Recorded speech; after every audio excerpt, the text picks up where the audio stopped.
Well, hello, brothers and sisters. I am just so thrilled to be with you today. I didn't know if I was going to be able to.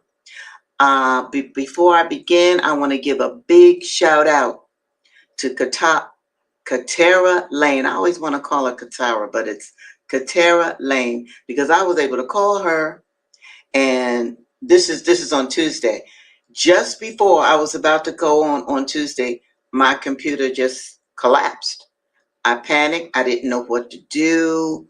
Oh my goodness. And she walked me through a series of directives. We tried so many things, but I wasn't able to get my adorable laptop to work. So I had to cancel Tuesday's session, but I'm here today. I'm on another computer. I hope you all can hear me. Let me know because, I'm still learning this stuff. And I just want to make sure that my message is coming across. But for any of you who want to start a YouTube channel or just want to learn about what's involved in broadcasting on YouTube, get in touch with Katara Lane. She is fabulous. I wanted to give a big shout out to her before I even begin. Let me check this. Cool. Okay, so you can hear me, Michael Celeste. Let me see. Okay, great. Okay, so you can hear me. Sounds good. Perfect. That's what I needed to know. Thank you, sweetheart. All right, so here we go. Wait, what am I doing now? Here we go. All right. Now, okay, I got a lot to talk about. All right. Now, listen, this is still Malcolm X's month. All right. So let me put him up here. He was born, as you all know, May 19th, 1925. Although that day is over, still, I celebrate Malcolm this whole month. And I do that particularly because I've written a book on Malcolm and I've been selling this. Oh, I'm so pleased. Malcolm X and the Poetics of Akimad Abuti. Now, I'm not going to get into that. I'm not going to get into a description. I'm just showing it to you because this is one of the things, just one of the ways that I want to honor Malcolm X. And I want all of you who are listening, right, to honor him as well. I mean, he's absolutely one of our greatest. Hi, Richard. How you doing, darling? All right, Richard got another one. Good. Candle. That's what I'm talking about. Just light a candle. Okay. He's an ancestor now. Bring him into your space. All right. That is very important. And I'm going to be touching on various things like that as I read. I'm starting, of course, with Frederick Douglass. Shout out to all my subscribers. Yes, I adore you. Truly, this is why I'm here. And know that I pray for you too, every night and every day. Even when I was so upset on Tuesday, okay, I was very close to tears. My beloved laptop is with Best Buy as we speak. Hopefully they can fix it. Anyway, Fred Douglass, 1845, right? An enslaved African child. He's with the Buckbreaker, Mr. Covey or Kobe. All right. And I'm going to pick up where I left off last week. Mr. Covey has just purchased a new slave. Now, check this out. The facts in the case are these. Mr. Covey was a poor man. He was just commencing in life. He was only able to buy one slave. And shocking as is the fact, he bought her, as he said, for a breeder. He bought this enslaved woman to breed other slaves. That is so important for you to understand. Her name was Caroline. Mr. Covey bought her from Mr. Thomas Lowe, about 6 miles from St. Michael's. She was a large, able-bodied woman, about 20 years old. She had already given birth to one child, which proved her to be just what he wanted. After buying her, he hired a married man a married man, Mr. Samuel Harrison, to live with him for a year. And he used to fasten up with her every night. There's an exclamation point after that. The result was that at the end of the year, the miserable woman gave birth to twins. At this result, Mr. Covey seemed to be highly pleased, both with the man and the wretched woman. Such was his joy and that of his wife, that nothing they could do for Caroline during her confinement was too good or too hard to be done. The children were regarded as being quite an addition to his wealth. If at any one time of my life, more than another, I was made to drink the bitterest dregs of slavery, that time was during the first 6 months of my stay with Mr. Covey. We were worked in all weathers. It was never too hot or too cold. It could never rain, blow, hail, or snow too hard for us to work in the field. Work, work, work was scarcely more the order of the day than of the night. The longest days were too short for him, and the shortest nights were too long for him. I was somewhat unmanageable when I first went there, but a few months of this discipline tamed me. Remember now, Mr. Covey, for those of you, especially who are just joining me for the first time, he's what's called a nigger breaker, or to be more polite, a Negro breaker. Okay? That was his job, to break enslaved people. Mr. Covey succeeded in breaking me. I was broken in body, soul, and spirit. My natural elasticity was crushed. My intellect languished. The disposition to read departed.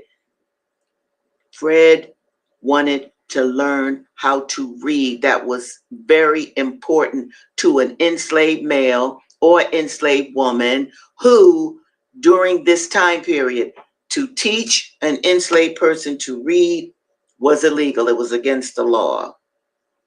The disposition to read departed. The cheerful spark that lingered about my eye died. The dark night of slavery closed in upon me. And behold, a man transformed into a brute. You hear that, people? Fred Douglass felt he was transformed into a brute after 6 months of living with the Negro breaker. He was broken, at least at that time. All right, because things will change, and I'll be reading that to you next week. Now, I'm going to, let me see what I got here. First I want to change the banner. All right, there, that's what I want. And I'm going to, the narrative of William Wells Brown. Let me see if I can bring it up.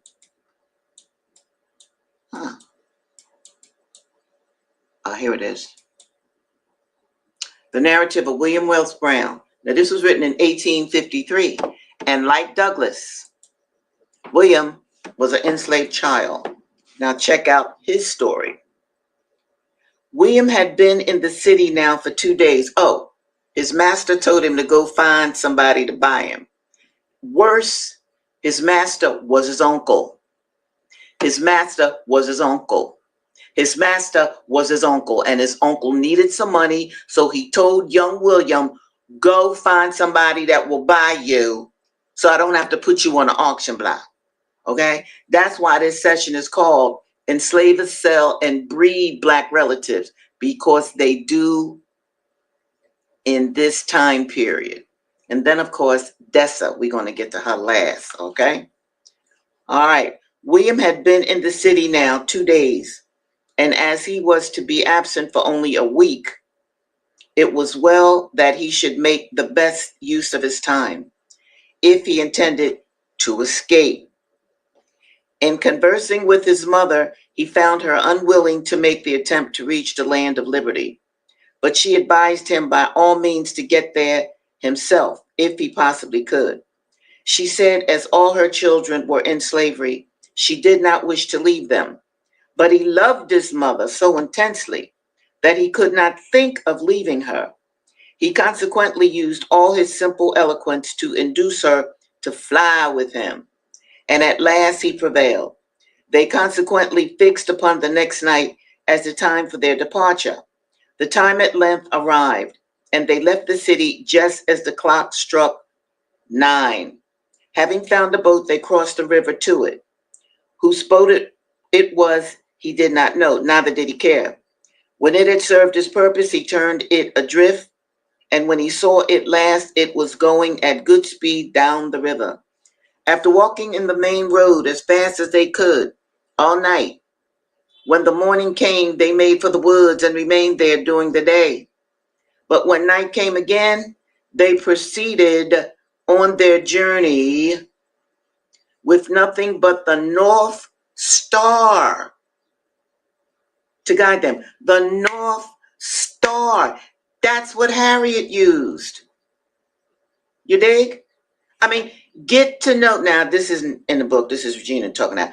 If there's a planetarium in your city, in your community, get to know the celestial beings in the stars. Study the sky.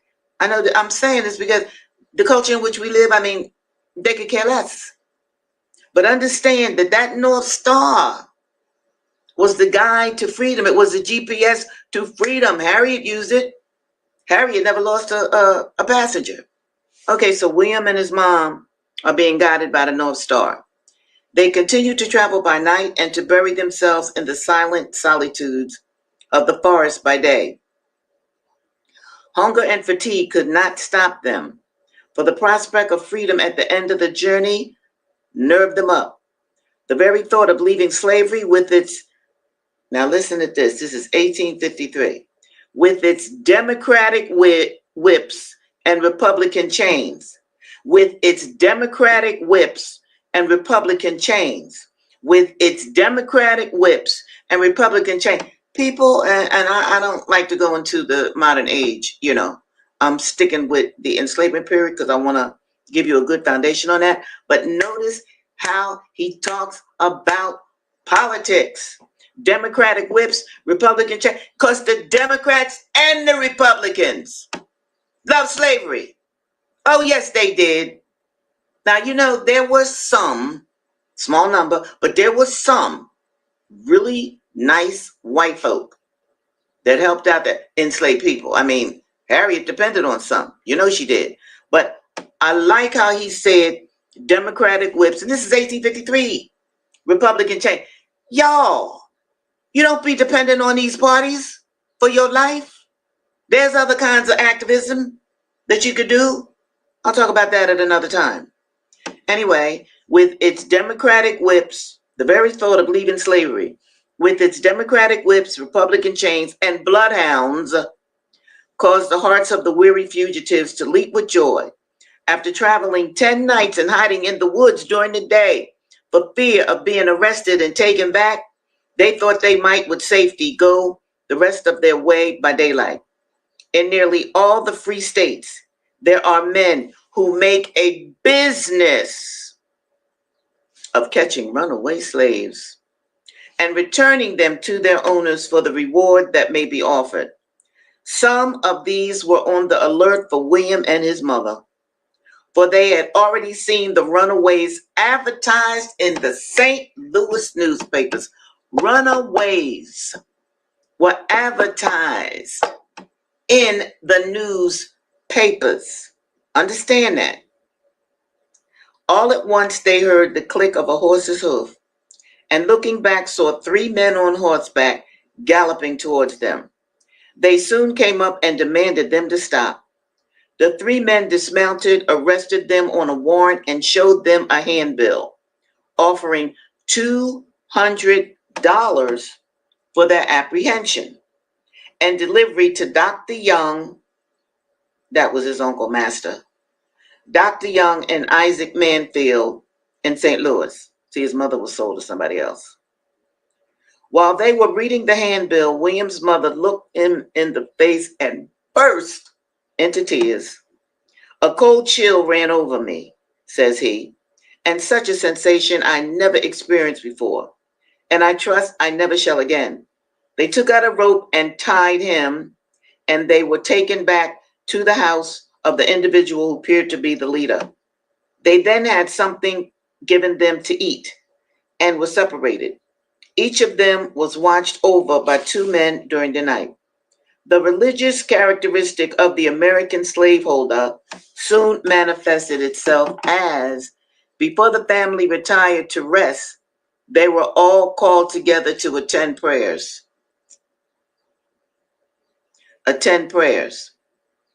And the very man who, but a few hours before, had arrested poor, panting, fugitive slaves, now read a chapter from the Bible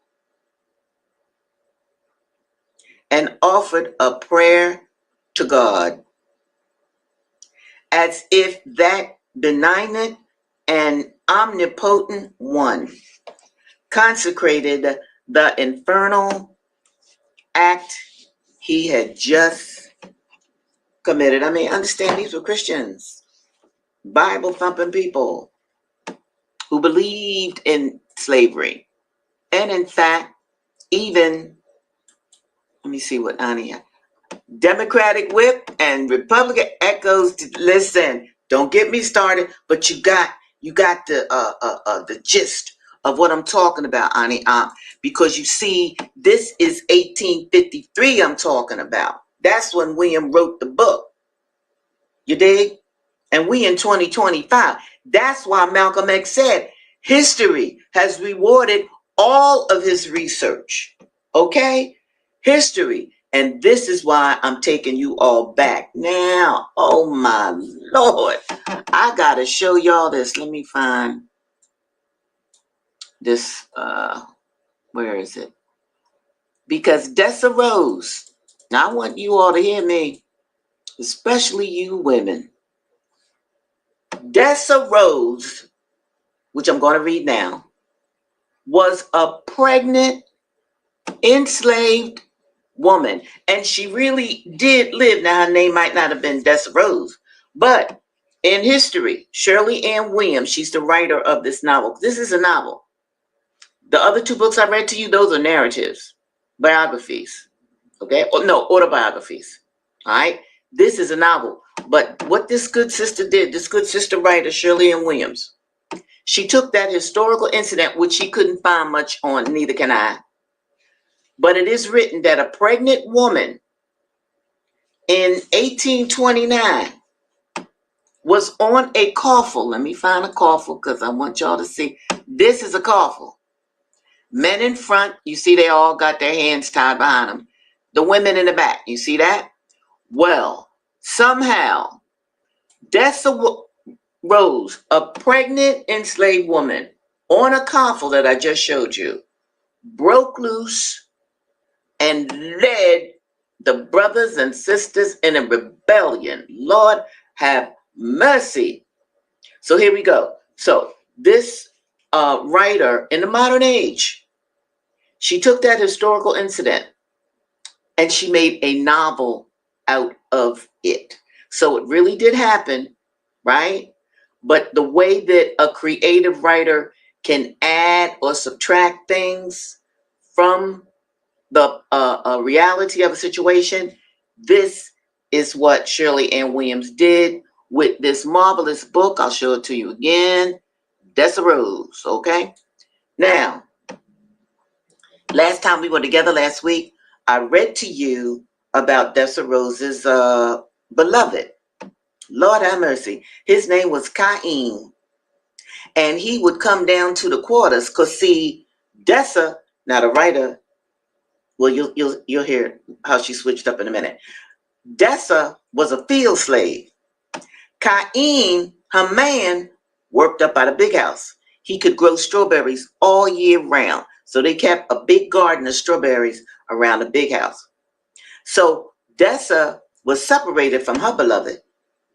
But what Kaine would do, I just love that name.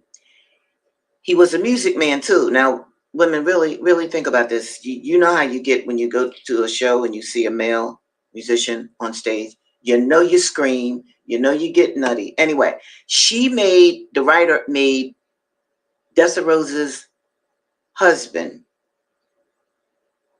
a music man. He played a banjo. And he would come down to the quarters and sing to her, hey, Dessa, this is your Kaine calling. I'm calling for my woman right now. And she'd go running out to, I love love anyway. So they had this affair on the plantation where they were both enslaved people. Now, the book then switches. It switches to after she was caught as a revolutionary rebel leader. And just before I'm about to read this chapter to you, there's a page and it's called The Darky. Quote, you have seen how a man was made a slave, end of quote. Frederick Douglass. Isn't that something? Our Fred Douglass wrote that in 1845. And this novel, Dessa Rose, starts off with this. Now, let me share this too, because I want to make sure that you're clear. Dessa has now been caught. We haven't seen how the Revolutionary Act on the coffle happened. We haven't seen that yet. But Dessa has been caught, this pregnant revolutionary leader. She's in a cellar, okay? And of course, she's chained. And she's all by herself, except for this particular writer, a white male. His name is Nehemiah. Dessa, to keep her sanity probably, just started talking to herself. And Nehemiah would write down what she said. Now, let me tell you what's really great about Shirley Ann Williams, the author of this novel, presenting a writer here. I'm sure most of you have ever heard of Nat Turner, that revolutionary man during slavery. When he was caught, and he led a rebellion too, as you know. When he was caught, there was a man, I think he might have even been a lawyer, I'm not quite sure. But anyway, there was a white man who interviewed him.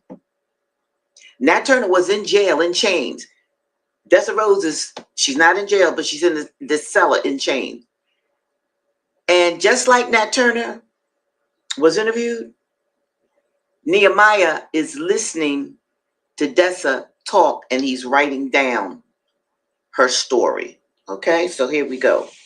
This is Dessa talking now. Was I white? I might would have fainted when Emelina told me Massa done gone upside Kaine's head, nearly about killed him, if and he wasn't dead already. Fainted and not come to myself till it was over. Leastways all of it that could get over. I guess when you faints, you be out the world. That how Kaine say it be. Say that how Mrs. act up at the big house when Massa or just any little thing don't be going to suit her. Faint, else cry and have 'em all out Livonia, Chalder, and the rest coming, running and fanning and carrying on, asking, what's wrong? Who done it? Kaine hear 'em from the garden, and he say he be laughing fit to split this side and digging and laughing to hear how one little sickly white woman turn a house that big upside down. The darky, now this is the writer, Nehemiah. The darky had sat on the floor of the root cellar, barely visible in the shadow. Occasionally her head moved toward the block of light from the open door, or her chains rattled in the darkness. There had been nothing in the darky's halting speech and hesitant manner to suggest the slave revolt leader she was convicted of being. Held spellbound by that very discrepancy, Adam Nehemiah had leaned forward from his perch on the cellar steps, the better to hear the quiet rasp of her voice. He hadn't caught every word. Often he had puzzled over long at some unfamiliar idiom or phrase, now and then losing the tail in the welter of names the darky called. Or he had sat fascinated, forgetting to write. Yet the scene was vivid in his mind as he deciphered the darkey's account from his hastily scratched notes, and he reconstructed it in his journal as though he remembered it word for word. Quote, this is Dessa. I work the field and never goes round the house. Neither house niggas, except only Aunt Lafonia. Kaine, when me and him get close and see us want to be closer, he tried to get me up to the house. Ask Aunt Lafonia if she see what she could do. Talk to Mrs. maybe. But Aunt Lafonia say, I too light for Mrs. and not light enough for Massa. Mrs. is scared Massa gonna be liking the high colored gals, same as he did for they was married. So she don't allow nothing but darkins up in the house. Else one's too old for Massa to be bedding. So I stays in the field like a been. Kaine, he don't like it. When Aunt Lafonia tell him that, and he even asked Mrs. Please, could I change? But Mrs. see me and say no. Kaine mad, but he finally just laughed. Say, what can a nigga do? He been round the house, most a house nigga himself. Though a house nigga never say nigga that 10 flowers any better than one the 10 corn. But Kaine laughed when Chalder tried to come, the big nigga over him, tell him, say, Chalder, just 'cause you open doors for the white folks don't make you white. And Chalder puff all up, 'cause he not like it. You don't be treating him some big, and he was raised up with old massa, too. Huh. So he say to Kaine, say, instead of Kaine talking back at one's better than him, Kaine better be seeing at finding him a more likely gal than me. He chose me. Massa ain't had nothing to do with it. It Kaine would pick me out and ask me for his woman. Massa say, you lay with this one or you lay with that one, and that be the one you lay with. He tell Carrie Mae she lay with that studding nigga and that who she got to be with. And we all be knowing that it ain't for nothing but to breed, breed, breed and time the children can be aged up and they can be sold to another plantation, maybe deep south. And she just a little bitty thing then. And how's she going to be holding a big nigga like that, carrying that big nigga's child? And all what Mammy say, what Aunt Lafonia and Mammy Hattie say, don't make Massa no mind. Tarver, known for making big babies on little gals, Massa say and laugh. He laughed so hard, he don't be hearing Mama Hattie say how Tarver studding days be over, for he ever touch Carrie. Massa, he don't never know it, but Tarver, he know it, but he don't tell, 'cause the roots. See, black people could work plants, okay? They could work plants that could prevent a man from producing an ejaculation that could make a child. And they could use plants to sometimes stop a pregnancy. Can you believe that? Yes. All right. He don't know it, but Tarver, he know it. But he don't tell because the root stopped his mouth from talking to Massa. Same as they would stop his seed from touching Carrie Ann. Now, this is what I wanted to speak on. Now, look here. Understand that slavery was a breeding business.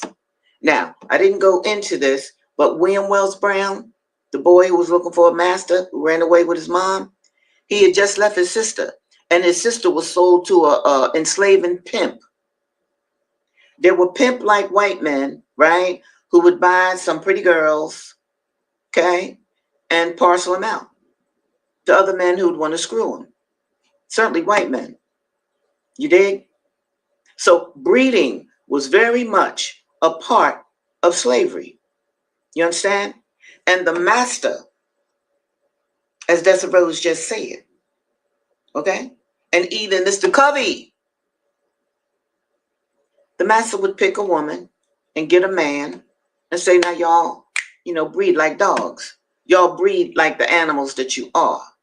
So, my beloved brothers and sisters, I just want you to understand, slavery was legal.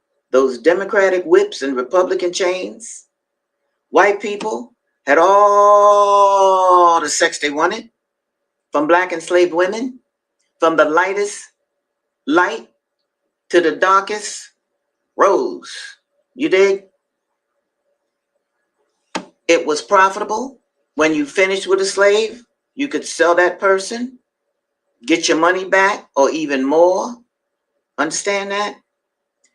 Now, I know that white society, the societies in which we live in, they are based upon the intellectualism of white males. But I want to leave you with this. If for 3 centuries, those of you listening to me, if you had enslaved people that could wash your back, wash your clothes, cook your food, give you sex, what?